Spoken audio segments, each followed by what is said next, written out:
The silence in that room was unbearable. Not the kind of silence that comes from absence, but the heavy, thick silence that presses against your chest when something monumental is about to be revealed. Hebrews chapter 11 sits in your Bible like a hidden door, and most people walk past it their entire lives without realizing what's on the other side. If this message is already stirring something inside you, hit that like button, subscribe to this channel, and comment "I received this revelation," because what you're about to discover will fundamentally alter the way you see every story, every prophet, every miracle in Scripture. You've been taught to read the Bible as a collection of separate events, disconnected stories that happen to different people in different times, but Hebrews 11 does something that shatters that illusion completely. It doesn't just list names and accomplishments. It reveals a pattern, a divine blueprint that's been woven through every generation, every covenant, every promise God ever made. And here's what makes your heart race when you finally see it. You're part of that pattern. Your life, your struggles, your seemingly impossible situations are not random. They're threads in the same tapestry that includes Abel's sacrifice, Noah's Ark, and Abraham's journey into the unknown. The writer of Hebrews wasn't creating a hall of fame. He was pulling back the curtain on how faith actually operates across time, across cultures, across every limitation the human mind can conceive. Think about this for a moment. When you read about Moses in Exodus, you see the plagues, the Red Sea, the dramatic showdown with Pharaoh. But Hebrews 11 tells you what was really happening beneath the surface. It says Moses chose to be mistreated along with the people of God, rather than enjoy the fleeting pleasures of sin. He regarded disgrace for the sake of Christ as of greater value than the treasures of Egypt, because he was looking ahead to his reward. Did you catch that? Moses was looking at Christ. Centuries before Bethlehem, before Calvary, before the resurrection, Moses saw something that made Egyptian royalty look like garbage. This isn't just ancient history. This is the key that unlocks every confusing, painful, seemingly purposeless season of your life.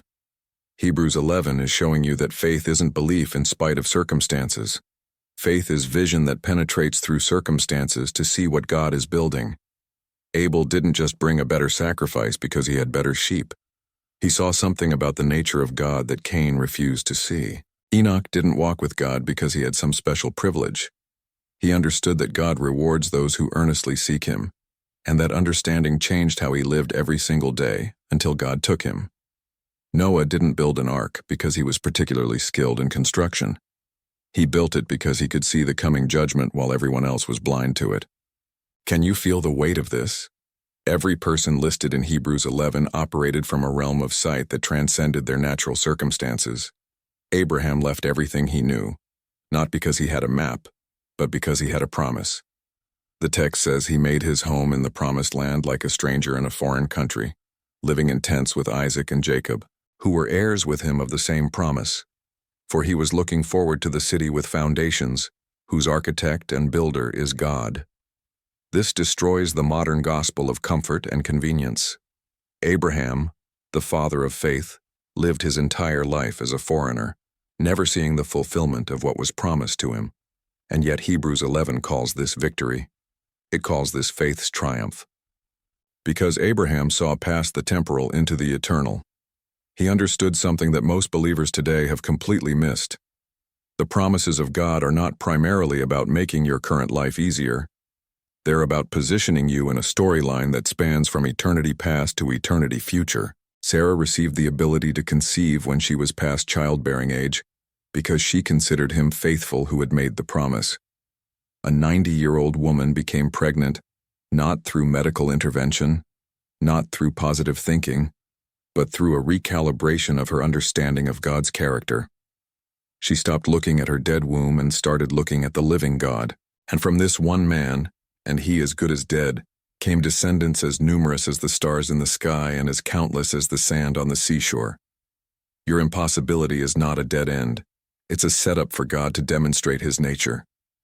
The very thing you think disqualifies you from God's promise is often the exact condition required for that promise to manifest. All these people were still living by faith when they died. They did not receive the things promised. They only saw them and welcomed them from a distance, admitting that they were foreigners and strangers on earth.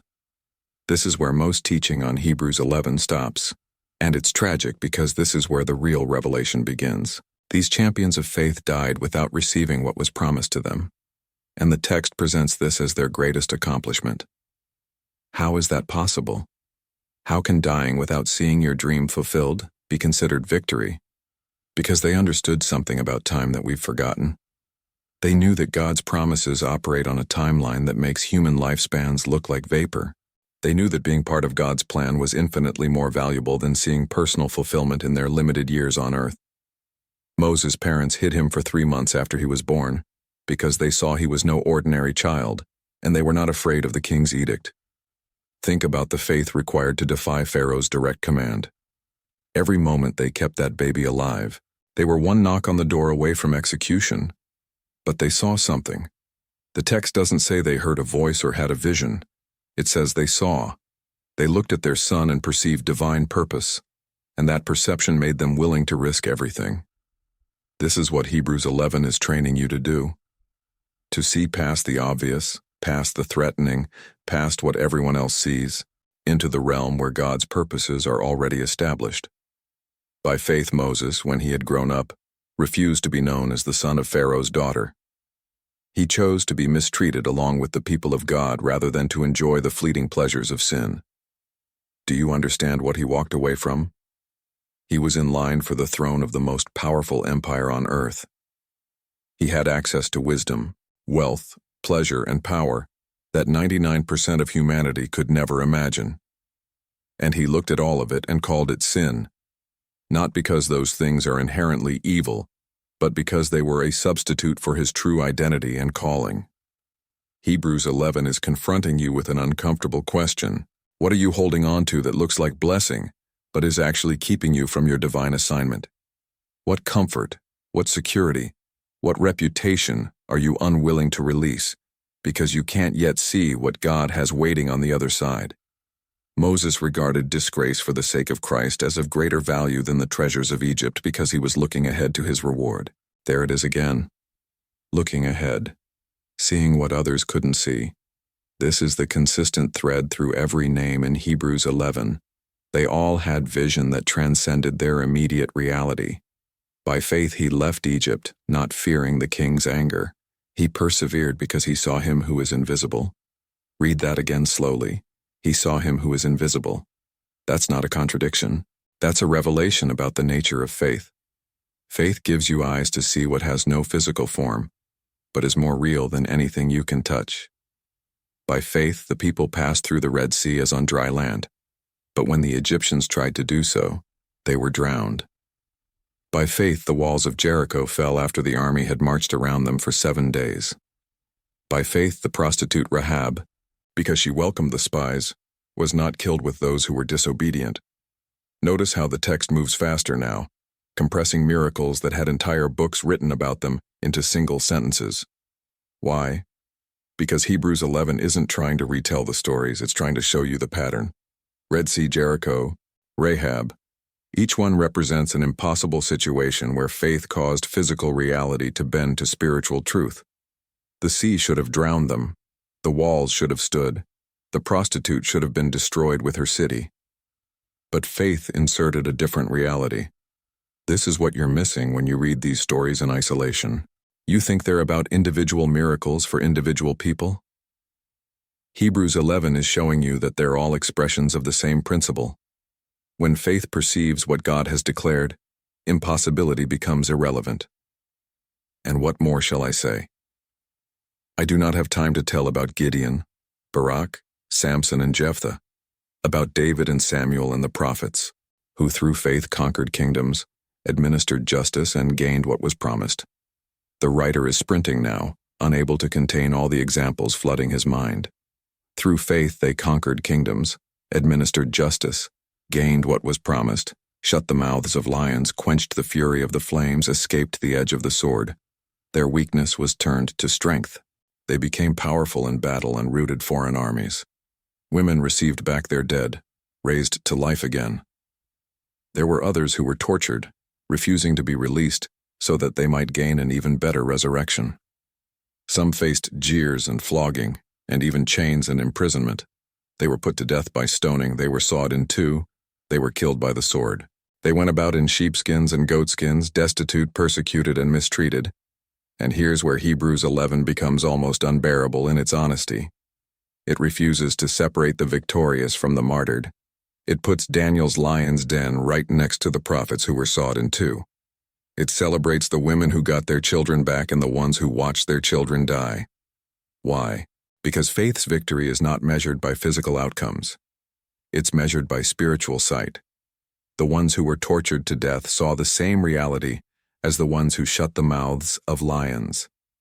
They both saw past this temporal realm into the eternal, and that vision made them both victorious regardless of whether they lived or died. The world was not worthy of them. They wandered in deserts and mountains, living in caves and in holes in the ground. These were all commended for their faith, yet none of them received what had been promised, since God had planned something better for us, so that only together with us would they be made perfect. Do you feel the weight of what's being said here? Every hero of faith you've ever read about, every miracle you've studied, every promise you've seen fulfilled in Scripture is incomplete without you. Comment, I am part of this story, because that's exactly what Hebrews 11 is declaring. What you're about to understand in the next section will shake every comfortable interpretation you've ever had about what it means to walk by faith. Therefore, since we are surrounded by so great a cloud of witnesses, let us throw off everything that hinders and the sin that so easily entangles. This is where Hebrews 12 picks up what 11 established, and the connection is so critical that missing it causes you to misunderstand both chapters. That cloud of witnesses isn't just watching passively. Comment, they're watching me now. They're the evidence, the proof, the testimony that faith works across every generation, every culture, every impossible situation. Abel's blood still speaks. Enoch's translation still testifies. Noah's ark still declares that God preserves those who trust him. Abraham's willingness to sacrifice Isaac still demonstrates that faith holds nothing back. Moses' choice still echoes through time, proving that disgrace for Christ is worth more than the world's treasures. And you, right now in this moment, with your struggles and your doubts and your seemingly impossible circumstances, you are being invited into that same pattern, not to repeat their specific experiences but to operate from the same vision that empowered them. Hebrews 11 isn't asking you to build an ark or conquer a kingdom. It's asking you to see, to look past what your eyes show you and perceive what God has declared, to understand that your current discomfort, your delayed promise, your unexplainable hardship might not be evidence of God's absence but proof of his preparation. These witnesses lived and died without seeing the full picture, and they were commended for it. What does that say about your need to have everything figured out right now? The faith that Hebrews 11 describes isn't positive thinking. It isn't name it, claim it theology. It isn't pretending things are fine when they're falling apart. It's something far more substantial and far more challenging. It's the ability to see God's declared reality as more true than your experienced circumstances. When Abraham looked at his body, he saw death. When he looked at God's promise, he saw life. He chose to anchor his identity, his hope, and his actions to what he saw by faith rather than what he felt by sight. When Moses assessed Egypt's offer, he saw temporary pleasure. When he assessed God's purpose, he saw eternal reward. He chose to suffer with God's people, rather than enjoy sin's fleeting benefits because his vision extended beyond the immediate. This is what transforms how you read every Bible story. You stop asking, what happened to them? And start asking, what did they see that I'm not seeing? When you read about Joseph in prison, you're not just reading about an innocent man suffering unjustly. You're reading about someone who saw God's purpose so clearly that betrayal, slavery, and false accusation couldn't shake his vision. When you read about Daniel in Babylon, you're not just reading about a man with conviction. You're reading about someone whose sight was so fixed on the eternal kingdom that earthly empires became irrelevant. When you read about the 3 Hebrews in the furnace, you're not just reading about miraculous protection. You're reading about men who saw God's presence as more real than the flames they were about to enter. Hebrews 11 is teaching you to read the entire Bible through the lens of vision. What did they see that empowered them? What was their faith anchored to? What reality were they perceiving that made them willing to act in ways that looked foolish, dangerous, or impossible? And then critically, what am I not seeing that's keeping me bound to fear, doubt, and limitation? Because here's the truth that makes religious people uncomfortable. You have access to the same vision they had. You're not reading about a special class of super believers who had access to God in a way you don't. You're reading about ordinary people who learned to see with spiritual eyes, and that sight changed everything. Abel was just a shepherd. Enoch was just a man. Noah was just a father. Abraham was just a migrant. Sarah was just a barren woman. Moses was just a murderer in exile. Rahab was just a prostitute. Gideon was just a coward hiding from the enemy. David was just a shepherd boy. They were all just ordinary people until they saw something that transformed them into witnesses of faith whose testimony still speaks thousands of years later. The same vision available to them is available to you. The same God who revealed himself to them wants to reveal himself to you. The same faith that empowered them to see past their circumstances into God's declared reality is being offered to you right now, in this moment, as you process these words. But there's a cost. Hebrews 11 doesn't hide it. Faith that sees what God sees will often require you to walk away from what everyone else values. It will put you in positions where your obedience looks like foolishness. It will keep you holding on to promises while everyone around you says you're delusional. It will demand that you act on what you see spiritually even when everything you see naturally contradicts it. Moses walking away from Egypt. Abraham leaving his homeland. Noah building a boat when there was no rain. Sarah laughing at the impossible becoming reality. The Hebrews marching around Jericho. David running toward Goliath. These weren't acts of blind faith. These were acts of clear sight. They saw something, and what they saw was so real, so true, so solid that it made the visible world look like a shadow. This is what Hebrews 11 is training you to develop. Not blind faith, but sight that penetrates deeper than physical eyes can reach. Not denial of reality, but perception of a greater reality that supersedes the temporary. And here's where it gets personal, where it stops being about ancient heroes and becomes about you. What has God spoken to you that you're not acting on because you can't see how it could possibly work? What promise are you holding with such loose grip because the timeline doesn't make sense? What calling are you ignoring because it would require you to walk away from security, comfort, or approval? Hebrews 11 is confronting you with the reality that faith is not passive. Every person listed took action based on what they saw. Abel brought a sacrifice. Enoch walked with God. Noah built. Abraham went. Sarah conceived. Moses chose. Joshua marched. Rahab welcomed. They saw, and then they moved. They perceived, and then they acted. The vision produced motion. The spiritual sight resulted in physical steps. And this is where most believers get stuck. They want the outcome without the obedience. They want the miracle without the march. They want the promised land without the wilderness journey. But Hebrews 11 is showing you that faith is the substance of things hoped for, the evidence of things not seen. It's not the feeling. It's not the wish. It's the substance. It's the evidence. It's the tangible demonstration that what you see spiritually is real enough to base your life on. When Noah built the ark, the rain hadn't fallen.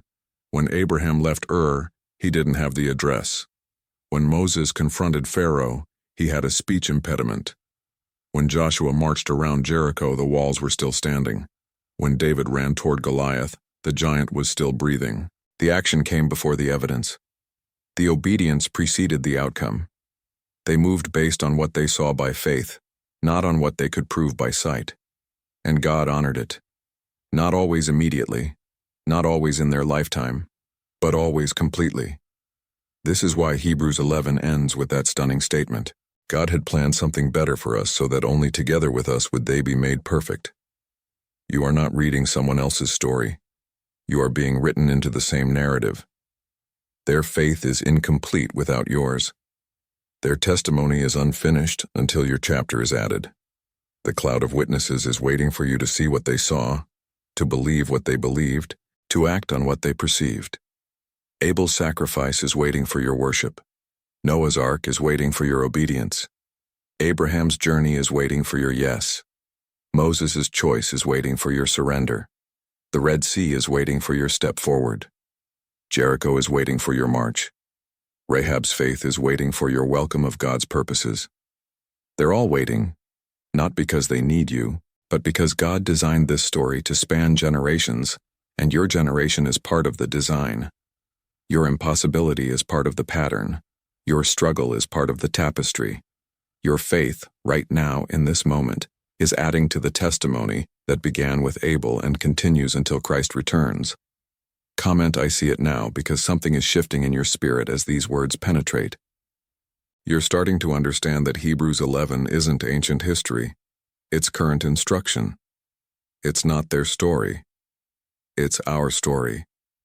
And the chapter about your life is being written right now based on what you choose to see and how you choose to respond. What comes next will show you exactly how to activate this vision in your current situation. And I promise you, you're not ready for what you're about to discover. The moment you realize that Hebrews 11 is not a history lesson but a training manual, everything changes. You stop reading it as spectator and start reading it as participant. You stop admiring their faith and start activating your own. Because here's what the enemy doesn't want you to understand. The same spirit that gave them vision is living inside you right now. Comment, "I have the same spirit." The same God who revealed himself to Abraham is revealing himself to you. The same power that parted the Red Sea is available in your impossible situation. But there's a gap between availability and activation. And that gap is what keeps most believers living beneath their spiritual inheritance. Hebrews 11 is the bridge across that gap. It shows you not just that faith works, but how it works.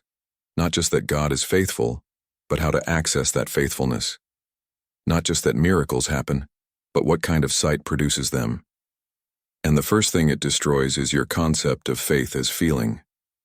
Look again at the list. Abel didn't feel like his sacrifice would be accepted. Noah didn't feel like building a boat made sense. Abraham didn't feel ready to leave everything he knew. Sarah didn't feel capable of conceiving at 90. Moses didn't feel qualified to confront Pharaoh. The Hebrews didn't feel like marching around walls would make them fall. Faith is not the presence of confident feelings. Faith is the choice to act on what God has declared regardless of how you feel. This is revolutionary because it means your emotions are not the indicator of your faith level. Your doubt doesn't disqualify you. Your fear doesn't cancel God's promise. Your confusion doesn't mean you're outside His will. What matters is what you see when you look past the feelings. What matters is whether you can perceive God's declared reality strongly enough to anchor your choices to it, instead of to your emotional state. Because here's the pattern in every Hebrews 11 story. Perception preceded emotion, and obedience preceded evidence. They saw first, felt second, and acted third. And the action came whether the feeling ever showed up or not. Noah felt foolish. Probably. Building a boat on dry land while his neighbors mocked. He built anyway. Abraham felt terrified, likely, climbing that mountain with Isaac and the knife. He climbed anyway. Moses felt inadequate, certainly, standing before the most powerful man on earth with a speech impediment and a shepherd's staff. He stood anyway. The feeling was irrelevant. The sight was everything, and what they saw was this. God is faithful to His word, not faithful according to their timeline, not faithful according to their understanding, not faithful in ways that made immediate sense, but faithful to His declared truth, His established promise, His spoken reality. And that faithfulness was solid enough to build a life on, even when everything visible said otherwise. This is what transforms how you read every Bible story from this point forward. You stop looking for the feeling and start looking for the sight. What did Elijah see that made him confront 450 prophets of Baal alone? What did Esther see that made her willing to approach the king uninvited, knowing it could mean death? What did Nehemiah see that made him leave a comfortable palace position to rebuild broken walls? What did Mary see that made her say yes to a pregnancy that would make her look like an adulteress? They all saw something, and what they saw was real enough, true enough, solid enough that it made the risk worthwhile. It made the sacrifice acceptable. It made the impossible attemptable. Hebrews 11 is training your eyes to see what they saw, not through mystical experience, though God can certainly give those, not through audible voices, though He can speak that way, but through the written word that reveals his character, his promises, his ways, and his faithfulness across every generation. When you read that God promised Abraham descendants like the stars, you're not just reading ancient history. You're reading about God's nature. He's a promise maker. He's a generational thinker. He's patient with the process. He doesn't abandon what he initiates. And that revelation about his character becomes sight that you can apply to your own life. When you read that God shut the mouths of lions for Daniel, you're not just reading about animal control. You're reading about God's protective nature toward those who honor him. You're reading about his ability to override natural instincts and physical laws when his purposes require it. And that becomes sight you can carry into your threatening situation. When you read that God turned the Red Sea into dry ground, you're not just reading about a geographic miracle. You're reading about God's commitment to make a way where there is no way for those who are walking in his will. You're reading about his willingness to alter creation itself to fulfill his covenant promises. And that becomes sight that transforms how you view your dead-end circumstances. This is how Hebrews 11 changes how you read the Bible forever. Every story stops being about them and starts being about him. Every miracle stops being a one-time event and starts being a revelation of God's unchanging nature. Every promise stops being ancient history and starts being current reality available to anyone who will see and believe. But here's where it gets challenging, where most teaching stops short and leaves you with inspiration but no activation. Hebrews 11 doesn't just show you people who saw and believed. It shows you people who saw, believed, and often died without receiving what was promised. Read that again. They died without receiving it. Abraham never owned the promised land. Moses never entered it. Joseph never saw his family's deliverance. David never saw the eternal kingdom promised to his lineage in full manifestation. They saw it from a distance, welcomed it, and died without holding it. And Hebrews 11 calls this faith's victory. This is the part that offends the prosperity gospel. This is the truth that makes comfortable Christianity uncomfortable. Faith is not primarily about getting what you want in this lifetime. Faith is about seeing what God has declared and aligning yourself with it regardless of whether you personally experience its fulfillment before you die. The witnesses in Hebrews 11 were not promised comfort. They were not promised health, wealth, and immediate gratification. They were promised that God would be faithful to his word, and that promise was enough for them to build their entire lives on, even when it meant suffering, persecution, and death. Some of them saw miraculous deliverance. Some of them experienced horrific martyrdom.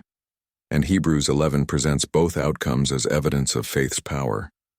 Because faith's power is not measured by whether you escape the furnace. It's measured by whether you see God as faithful regardless of whether he delivers you from it or through it. Remember the three Hebrews? Their faith statement wasn't, God will definitely save us from the fire. It was, God is able to save us from the fire, but even if he doesn't, we still won't bow. That's Hebrews 11 faith. That's the sight this chapter is training you to develop. The ability to see God's faithfulness as independent from your personal comfort. The ability to trust his character when you can't understand his methods. The ability to anchor yourself to his declared truth, even when your experienced reality seems to contradict it. And this is precisely what's missing in so much modern teaching about faith. We've reduced it to a formula. Believe right. Confess right. Act right. Get blessed. But Hebrews 11 destroys that formula by showing you people who believed right, confessed right, acted right, and got tortured. People who had faith and got deliverance. People who had equal faith and got death. The variable wasn't their faith level. The variable was God's sovereign purpose for their individual story within his larger narrative. And both outcomes are presented as victory because both demonstrated that they saw something more valuable than their own lives. What did they see? They saw that God's purposes span generations. They saw that being part of his plan was more important than being comfortable in their time. They saw that adding their testimony to the cloud of witnesses mattered more than seeing immediate results. They saw that faith itself, the act of trusting God regardless of outcome, was the point. Not faith as a tool to get things. Faith as a relationship with the one who gives and takes away and remains blessed regardless. This transforms how you handle your unanswered prayers, your delayed promises, your chronic struggles, your unexplained suffering. You stop measuring God's faithfulness by whether He's given you what you asked for, and you start measuring it by whether He's given you sight to see past the temporary into the eternal. You stop demanding that He make sense to you, and you start trusting that you make sense to Him. That your story, with all its confusion and pain and waiting, is part of a masterpiece you can't see yet because you're too close to the canvas. But one day when the full picture is revealed, your chapter will be there. Your faith will have added to the testimony. Your trust during the darkness will shine as evidence that God is worth believing even when you can't see the path forward. Hebrews 11 is showing you people who live this way, who walk this path, who chose eternal vision over temporal comfort, and it's inviting you to join them. Not by repeating their specific experiences, but by developing their kind of sight. So how do you activate this? How do you move from reading about their faith to operating in your own? First, you have to settle the foundation. God is who He says He is, and He will do what He said He would do, not according to your timeline, not according to your understanding, but according to His character and His word. Hebrews 11:6 says it plainly. Without faith it is impossible to please God because anyone who comes to Him must believe that He exists and that He rewards those who earnestly seek Him. Notice what's required. Not belief that God will give you what you want. Belief that He exists. He is real, He is present, He is aware. And belief that He rewards those who seek Him, not those who perform perfectly, not those who figure everything out, but those who earnestly seek Him. The reward might not look like what you expected. It might not come when you expected, but it will come because He is faithful to His nature. Second, you have to learn to read the Word for revelation of God's character, not just for instruction on behavior. When you see God provide for the Israelites in the wilderness, you're not just learning that He can provide. You're learning that provision is part of His nature. When you see God forgive David after his sin with Bathsheba, you're not just learning about forgiveness. You're learning that restoration is part of God's character. When you see God use Rahab despite her past, you're not just learning about redemption. You're learning that God's purposes are not limited by human history or human categories. Every story is a revelation of who He is, and as you accumulate these revelations, your vision sharpens. You start to see patterns. You start to recognize His fingerprints. You start to perceive His methods, His timing, His ways of working that transcend individual situations. And that accumulated sight becomes the lens through which you view your own life. Third, you have to make the choice that every person in Hebrews 11 made. You have to act on what you see even when you can't prove it. Noah had to pick up the hammer. Abraham had to pack his belongings. Moses had to lift the staff. Joshua had to take the first step around Jericho. David had to run toward the giant. The vision produced motion. The sight resulted in steps. And the steps came before the evidence appeared. This is where most people stall. They want to see the outcome before they take the action. They want proof before they move. They want certainty before they commit. But faith, real Hebrews 11 faith, moves on sight alone. Spiritual sight. Revealed truth. Declared reality. And it moves knowing that the evidence will come, but it might not come until after the obedience. The Red Sea didn't part until they walked toward it. The Jordan didn't stop flowing until the priest's feet touched the water. Jericho's walls didn't fall until they completed the march. Lazarus didn't rise until Jesus called him. The action preceded the miracle every single time. Your obedience in the dark is what positions you for the breakthrough in the light. Fourth, you have to embrace the truth that faith often means walking through fire, not around it. Through the Red Sea, not away from it. Through the valley of the shadow of death, not avoiding death's shadow altogether. Hebrews 11 is brutally honest about this. Some shut the mouths of lions. Others were torn apart by wild beasts. Some quenched raging fires. Others were burned at the stake. Some escaped the sword. Others were killed by it. And all of them are commended for faith. All of them are celebrated as witnesses. All of them are part of the testimony that faith works. Because faith doesn't promise you escape from hardship. It promises you God's presence in it, God's purpose through it, and God's faithfulness beyond it. When you understand this, You stop being offended when faith doesn't remove your problem. You start asking what God wants to reveal through your problem. You stop demanding deliverance and start looking for demonstration. Demonstration of His sustaining grace. Demonstration of His sufficient strength. Demonstration that you can trust Him when nothing makes sense and everything hurts. And that demonstration becomes your testimony, your addition to the cloud of witnesses, your proof that God is faithful, not just when life is good, but especially when life is hard. Comment, I trust Him in the fire, because that's the declaration Hebrews 11 is pulling out of you. Not I trust Him to remove the fire, but I trust Him in it. Not I believe He'll fix this quickly, but I believe He's faithful regardless of how long this takes. Not I know He'll give me what I want, but I know He'll give me what I need, which is more of Himself. Fifth, you have to connect your story to the larger narrative. You are not an isolated believer trying to survive. You are part of a multi-generational, cross-cultural, heaven and earth spanning story that began before time and continues into eternity. Your faith matters because it adds to the cumulative testimony. Your trust during trial strengthens the cloud of witnesses. Your obedience when it makes no sense becomes evidence for the next generation that God can be trusted. This is why Hebrews 11 ends with that powerful statement. God had planned something better for us so that only together with us would they be made perfect. Their story needs yours. Their faith is incomplete without yours. The testimony they began is waiting for your chapter.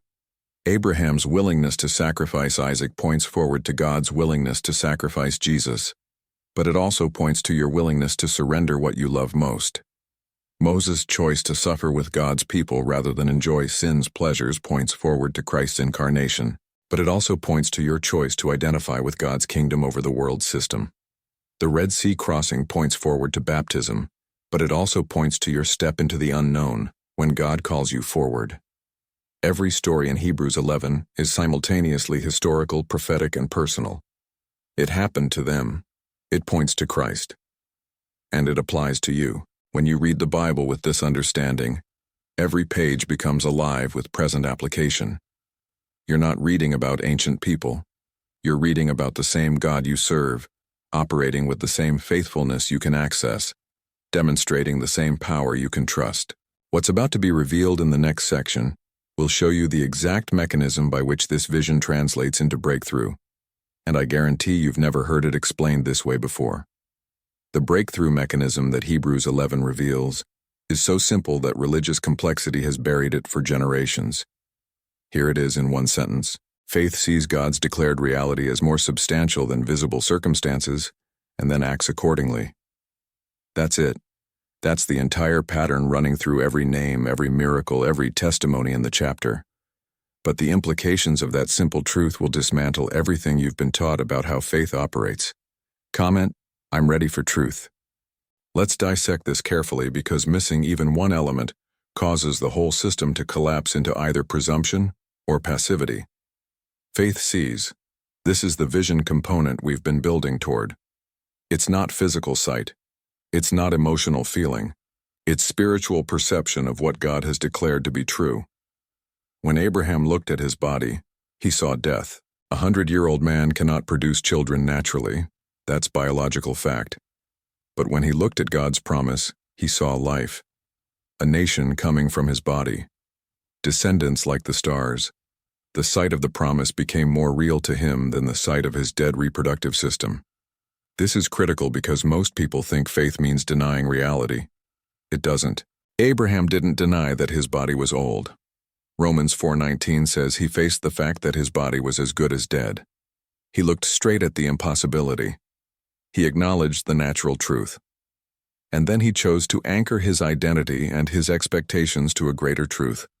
God had spoken, and God's word creates reality. This is what it means to see God's declared reality as more substantial than visible circumstances. You're not pretending the circumstances don't exist.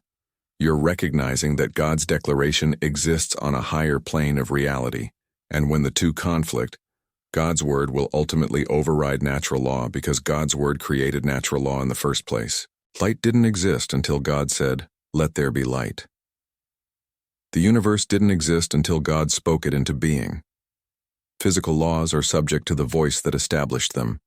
So, when God speaks a promise over your situation, that promise carries creative power that supersedes whatever you're currently experiencing. The question is not whether the promise is real. The question is whether you can see it clearly enough to base your life on it while the contradiction still exists in front of you. This is where most believers fail. They can believe the promise when circumstances align with it. But Hebrews 11. Faith believes the promise especially when circumstances contradict it. It sees the invisible as more solid than the visible because it understands the hierarchy of reality. Spiritual precedes natural, eternal outlasts temporal. Declared truth overcomes experiential facts.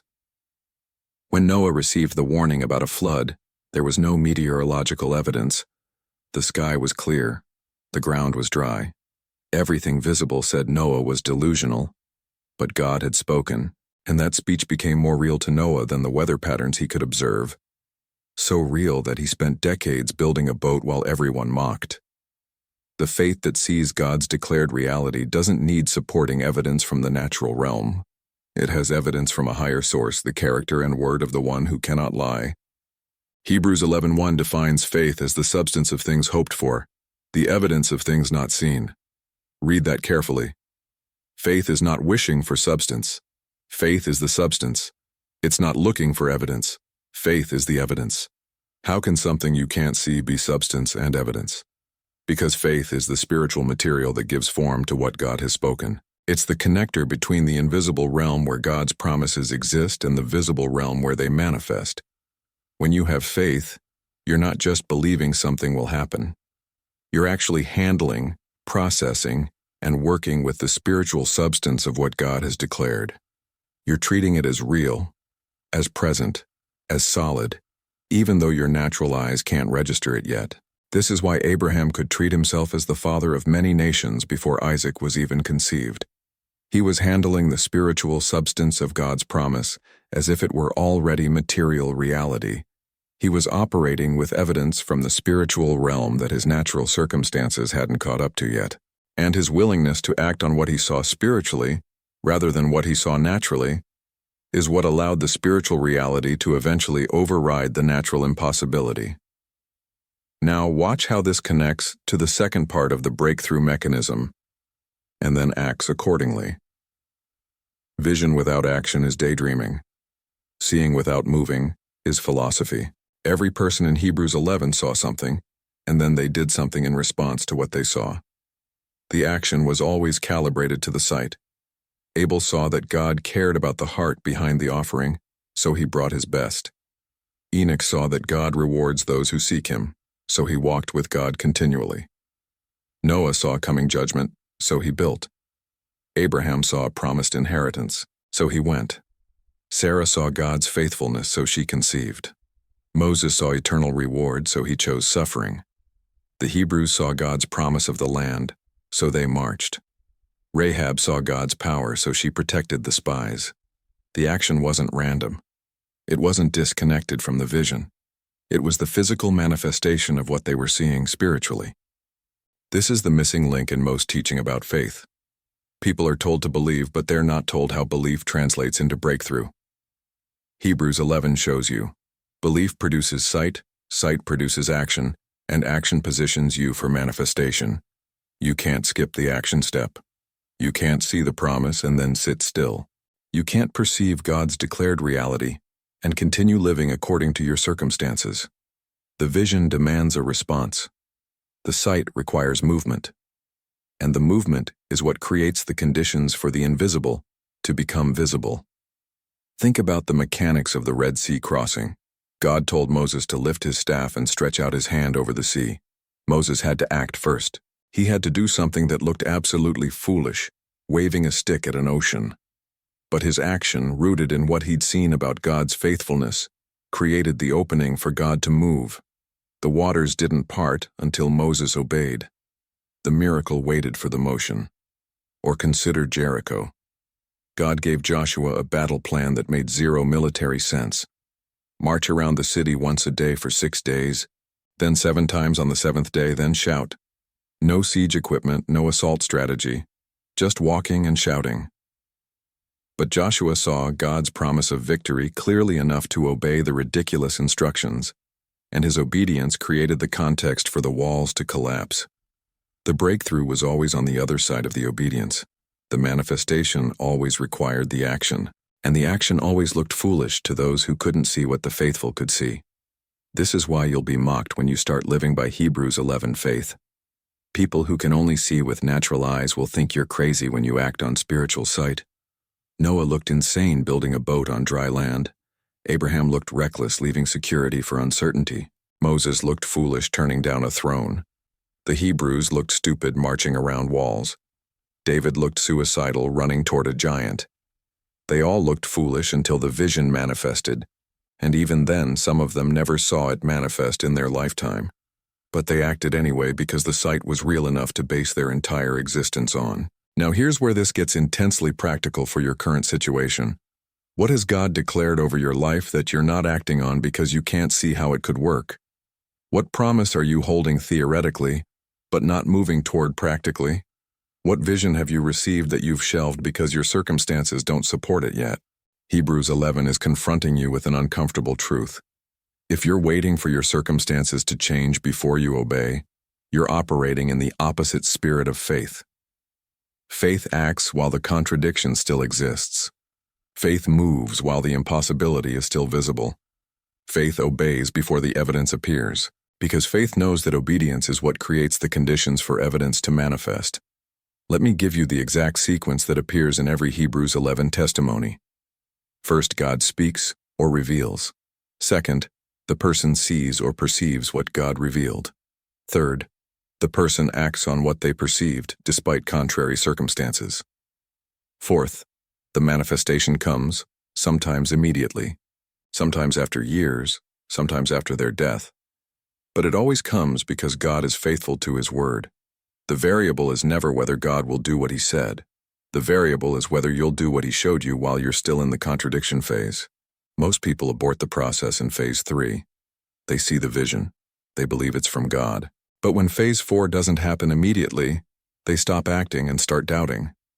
They retreat from obedience back into circumstantial living. But look at the timeline in Hebrews 11. Abraham waited 25 years between the promise and Isaac's birth. Joseph waited 13 years between his dream and its fulfillment. Moses waited 40 years between knowing his calling and being sent to Egypt.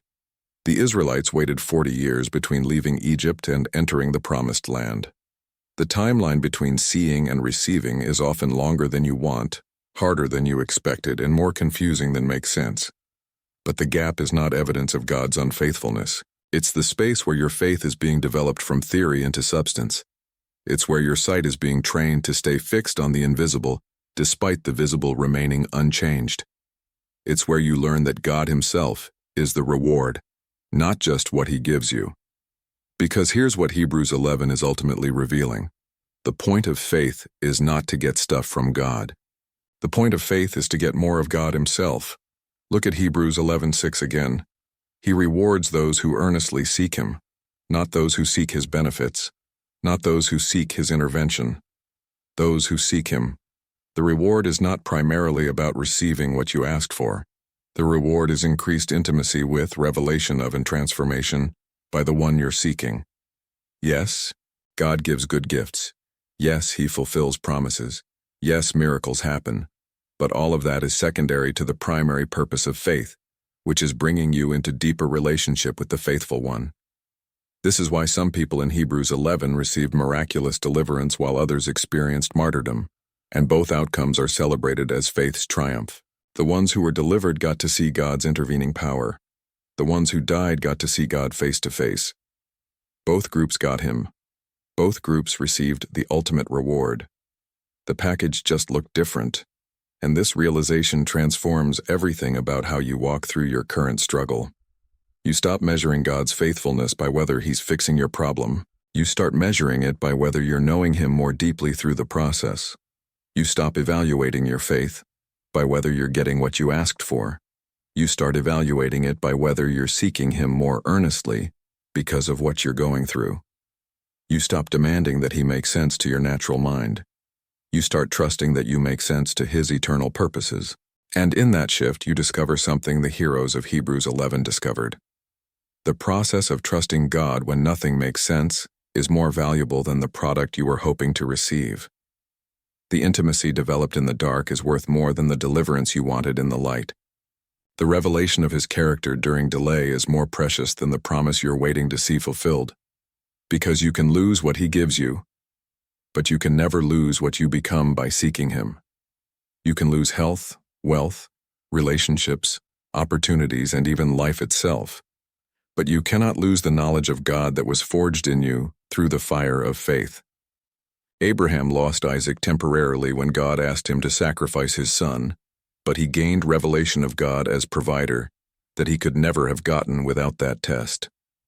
Moses lost his reputation and comfort in Egypt, but he gained intimacy with God that made him the only man in Scripture to speak with God face to face as a friend. David lost years of his life running from Saul, but he gained the Psalms, the worship, the depth of relationship with God that made him a man after God's own heart. What they gained through the process was infinitely more valuable than what they lost or waited for. And what you're gaining through your current trial, if you'll let faith operate, is worth more than immediate deliverance would have given you. This is the shift Hebrews 11 is working in you. From a faith that's focused on getting, to a faith that's focused on knowing. From a vision that's centered on circumstances changing, to a vision that's centered on character being formed. From a perspective that measures success by outcomes, to a perspective that measures success by obedience. And when that shift happens, something breaks in the spirit realm. When you stop trying to manipulate God into giving you what you want, and start surrendering to what He's doing through what you're experiencing, you step into a dimension of faith that most believers never access. Comment, I surrender to His process, because that declaration is the doorway into everything Hebrews 11 has been pointing toward. What you're about to discover in the next section will show you exactly how this faith operates in the specific area where you're currently stuck. And I promise you, the revelation will be exactly what you need to hear right now.